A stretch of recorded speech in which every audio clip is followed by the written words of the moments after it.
what's up, everyone? I'm not sure if you guys can hear me. I got this like little shitty fucking Apple headphone thing.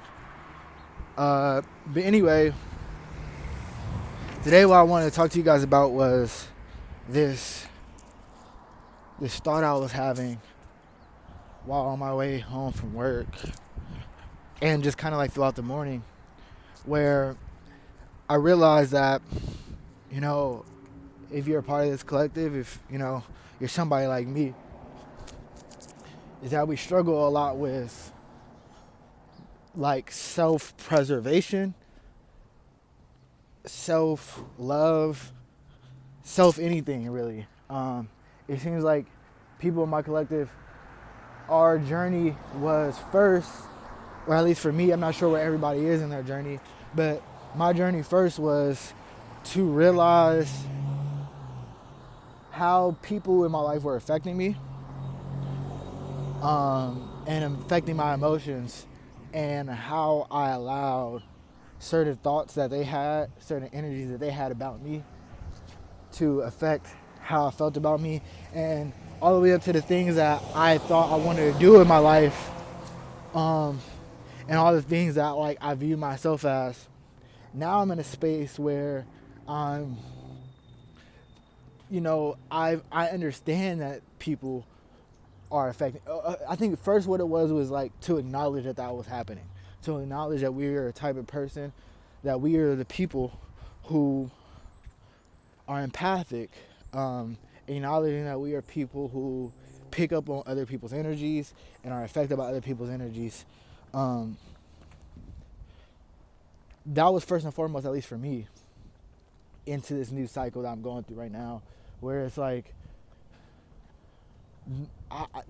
there's been a couple big things and lessons I needed to learn over the last couple of months, but that was one of the biggest ones, along with patience.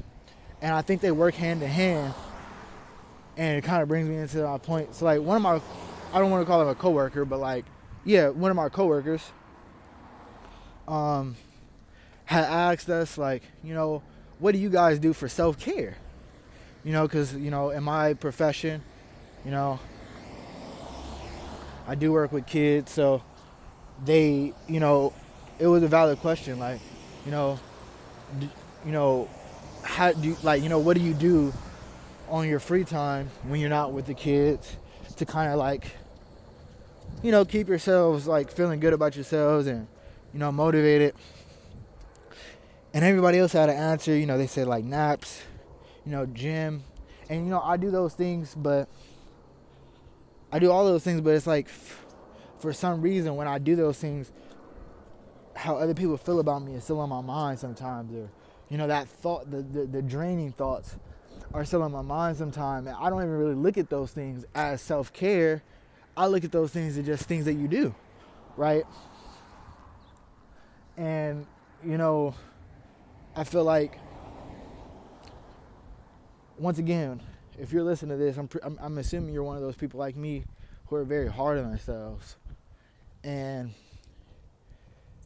I think for me, like, I look at myself like nothing I'm doing is like good enough. I go to work every day, I go to the gym occasionally. I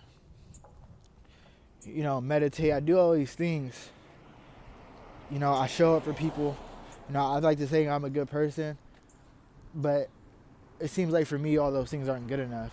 And, nobody would ever tell you like, oh, you're doing such a good job, or, oh, like, you're so amazing. Like, oh, wow, like, you're so nice to people. Like, that will never happen. And it seems like that's what I've been waiting for my entire life.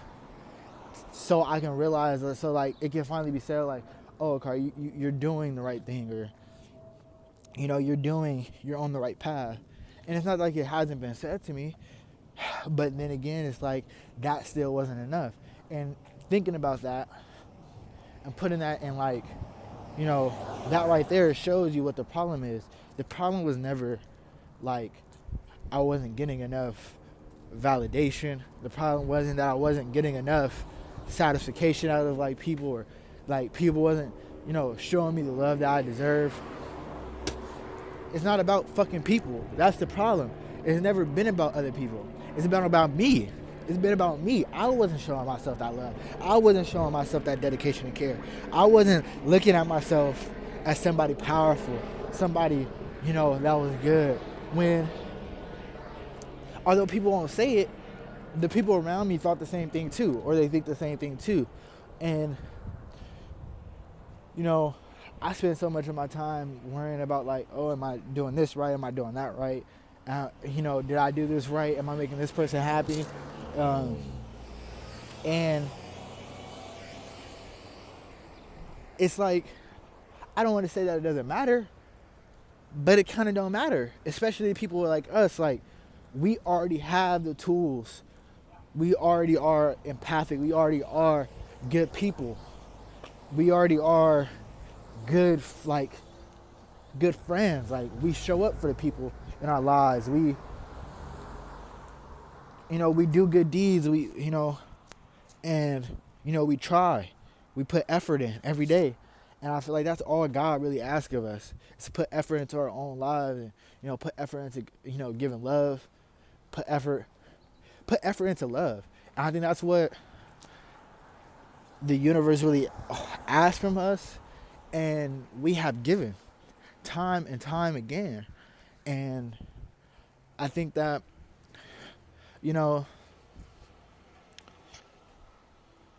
it, for me, the hard part was kind of like realizing like right now, and now we get into the patience part. Like, the hard part is realizing this, because we're realizing all of this in like a faster time than what reality is giving to us. So like, our reality might not reflect all the things that were, all the, what's the thing, what I'm trying to say? Like, our life might not be reflecting all of the big changes and stuff that we're having internally, but in due time. And I'm seeing that as the days go by, because I struggle with impatience with anything, not even just in my own life, but just in general. And that's something that I'm trying to get over, and now I'm trying to work through. And in me trying to work through those things, I'm realizing that patience is like what it means to be patient, what it looks like to be patient, is obvious. Like, it's different for each scenario. It's different for each situation. But one thing that's consistent is that it's almost as if you just have to wait. Y'all, my bad, I had to give my cat some food. And this is the perfect example of what I mean. Like, right now, I'm not in the best financial situation. I don't even have enough money to get get some food for my cat. I went in there, just try to get like some 2 cans real quick. I knew I probably didn't have enough, so I was probably just gonna get one. And the guy told me, like, don't worry about it. Just pay next time. And I go to that store often. It's a store right across the street. He knows I'm always good for my money. I always pay.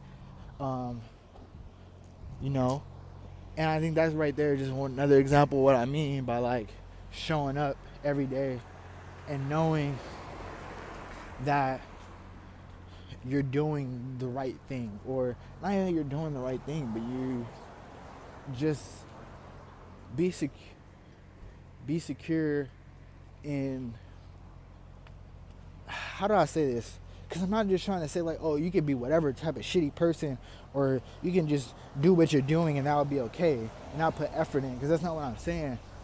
What I'm more so saying is that, like, the people who's watching this video, I'm assuming, because if you're like me, you're a person who, like, because they're so hard on themselves, or just because they, like, love life in general, they want to spread that love. They want to spread that joy, right? A lot of life was trying to figure out, why isn't that love being reciprocated? Once we understood that, we're like, okay, now why does it still feel so shitty? And I think that's what made me want to make this video, is that, like, why does life still feel shitty when, I'm not going to say we're promised, but it's almost like it is, if you listen to any spiritual teachings, like, it's supposed to be like a byproduct, like as above, so below, what is within is without. And, we try every day to, put so much love and joy outside into the world. Um, and I think I just answered my question right there, is that what I was talking about earlier, like the love wasn't internal. The love, it was coming from within, but it wasn't directed towards ourselves. That's really what it was. It's not that we weren't giving love and we weren't full of love. It's just that the love that we had, we were dispersing it, and we never left any for ourselves. And I think 2025, or right now, is the year and the time that we, start to give that love for ourselves and be there for ourselves and understand ourselves on a deeper level. Um, and just be there for ourselves, because I think now we're understanding that nobody else would be there for us. Um, or it's not that nobody else would be there for us, but it's like we have to do the work first and be there for ourselves to be comfortable enough to be in the rooms with people who will give us that love. Um, yeah, I think that's what I wanted to say in this video, guys. Um, but yeah, if this resonates, please leave a like or whatever. Um, you guys are amazing. Keep spreading love, keep spreading joy, and I'll see you guys in the next one.